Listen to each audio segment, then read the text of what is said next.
going on, friends, followers, subscribers?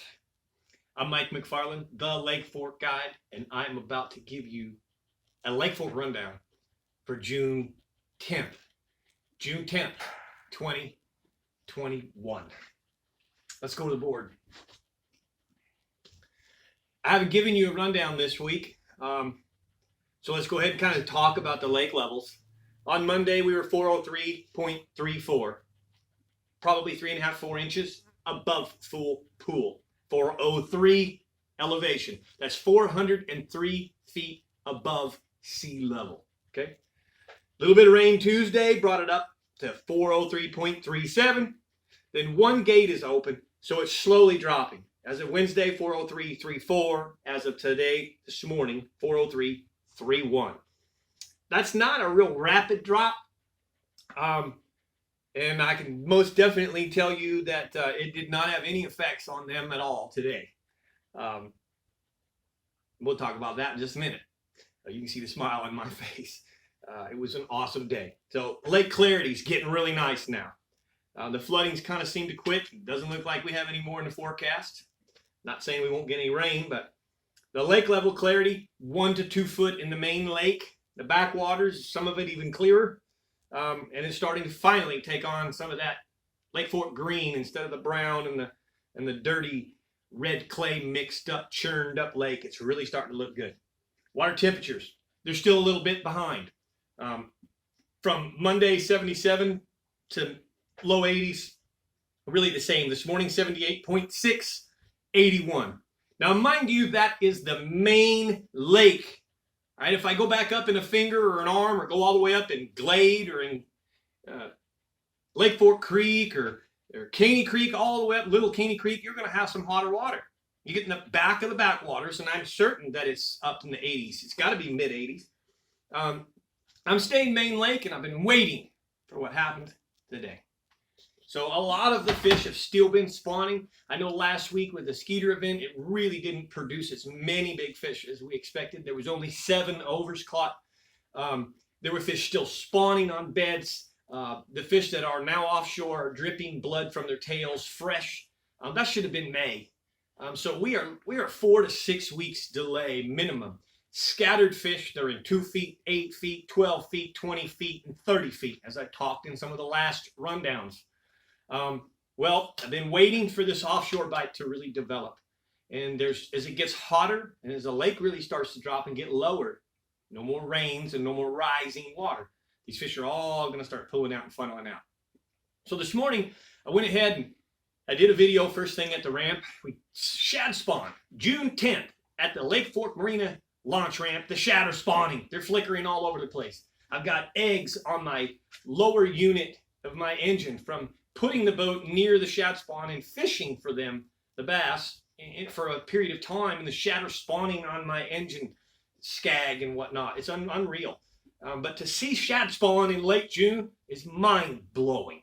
Mind-blowing. I've never seen it. Ever. Ever, ever, ever. Maybe in another part of the country where that's normal, like Minnesota, they might be having a shad spawn, but they also freeze over. And so did Texas this year. So 2020 was a year we'll never forget from COVID, and 2021 is a year we'll never forget from the weather. And today's a day I will never forget, because today was Mark Pack's birthday. Rest in peace, my friend. You would have been 60 today. And a really unique thing happened that I want to share with you. Today was an absolute smackdown. One of the best days of fishing I've had in quite some time. I had 2 young boys. Neither one of them could use a bait caster. Neither one of them ever touched one before in their life.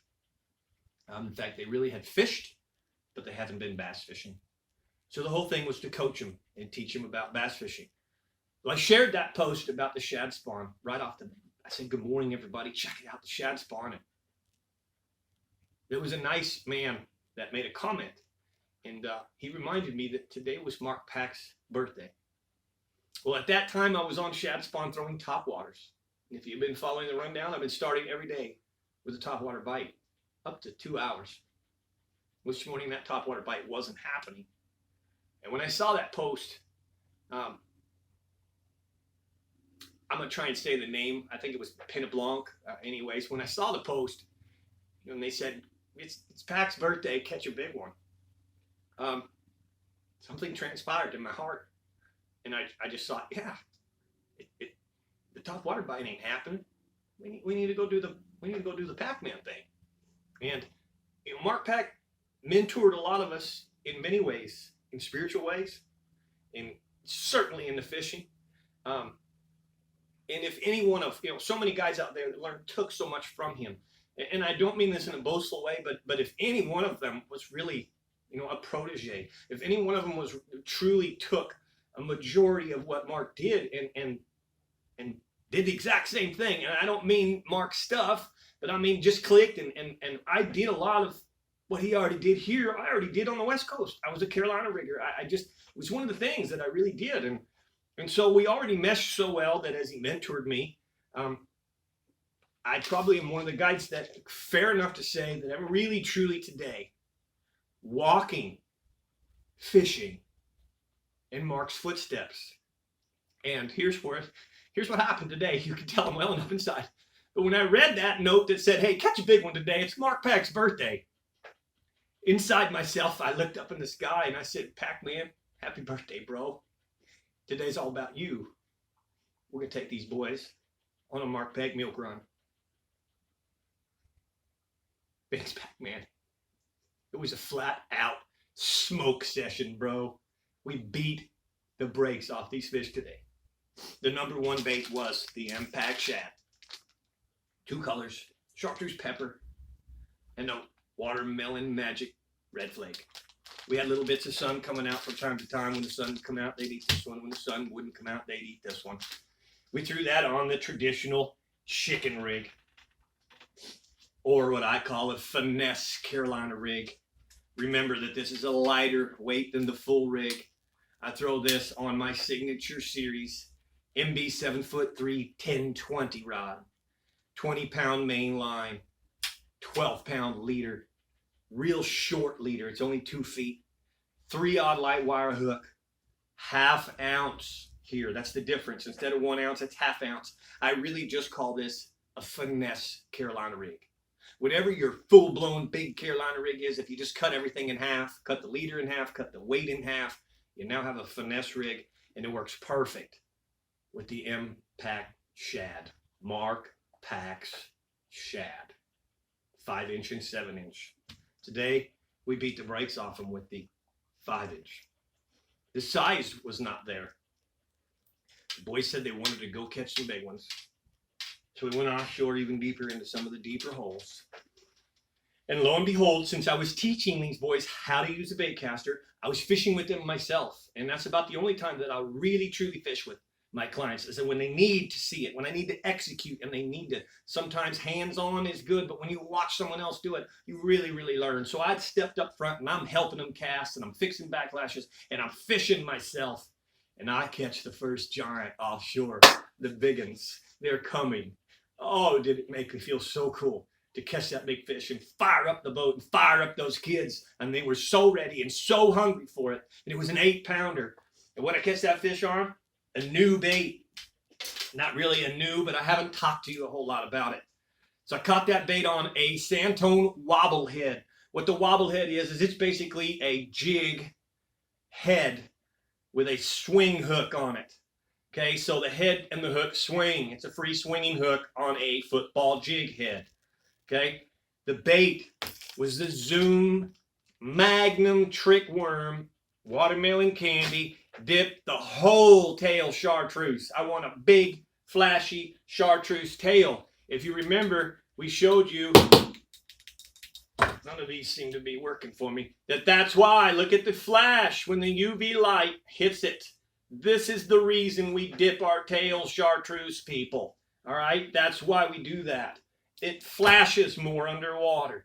But basically, watermelon candy, Magnum speed worm, chartreuse tail. This is imitating the brim. All right, and I know that there's a lot of guys out there throwing brim stuff. There's even guys throwing live brim out there. and this catches them just as well.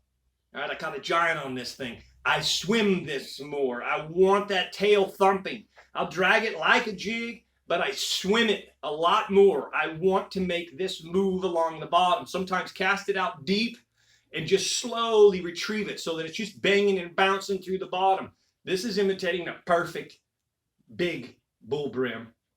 And the big bass love it, okay? Caught our first giant. At that point, it's time for me to put our rods away, my rod away anyways, and quit fishing.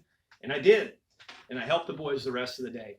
I netted a whole lot of fish when we were throwing the impact shad. Mr. Josh, young boy Josh, I mean, he had I want to say he almost had a dozen himself, 10 for sure, all by himself. And lo and behold, his first fish on a bait caster, the very first fish that he catches on a bait caster, is another big one, sent all the way from our pack. So, what did you catch that one on? Sandtone football jig, 3/4 ounce Sandtone football jig, tipped with a green pumpkin rage craw lobster, the big one, the big profile. It finally produced a giant, and I expect in the next 2, 3, 4 weeks a whole lot more. Okay, tomorrow I've got a special man that books with me 3, 4, 5 times a year. He books with Jason Kahn and a few others. He's a great man. Mr. David Banks, tomorrow, it's your turn. We're going to put this baby right here in the mouth of a double digit tomorrow. Stay tuned, okay?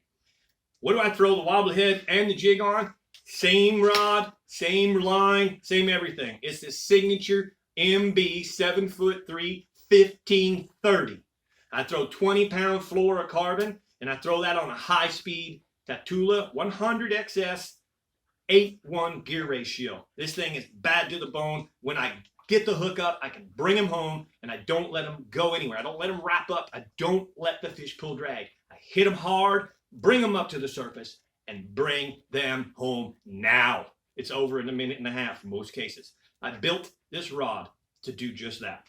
So once again, an MB 7'3", 1530 from Real Time Rods, Bushido Blank, Tatula 100 XS 8:1 gear ratio. It kicks their butt, I promise. All right, all that aside, all that being said, it really, truly was one of the best days that I've had in a while. And I really feel like it's just beginning. It's just getting going. We're just tasting this. I think that the next 4 to 6 weeks, the offshore bite potentially will be the best that we've had in several years. As we get hotter, this fish are really going to come pouring out of that shallow backwaters and the junk that they've been in, and they're going to group up, and they're really, really going to bite. So, man, all of you that follow, thank you so much. I really appreciate you. I run into a lot of you everywhere, at the grocery store, the lake, and you're always so sure to come out of the woodwork and thank me and say hi to me and whatnot. And I just want to make sure you know that I give it back to you. If there's nobody to listen, then there's nobody to talk to. So I love to teach. I love to share. I'm very, very honest. But I thank you more than you can ever thank me. So thank you for following. If you haven't subscribed, hit that subscribe button. If you like it, definitely hit the thumbs up and comment below. I really love to see that, and I try my best to interact and comment back. So other than that, somebody go out there on Lake Fork and catch a real big one. If you catch a big one doing something that I have suggested or talked about, send me that picture. Send me that information. Go on and give a testimony. It would really mean a whole lot to me. So thank you so much again for watching. I am Mike McFarland, the Lake Fork Guide, giving you a Lake Fork rundown for June 10th, 2021. Rock on.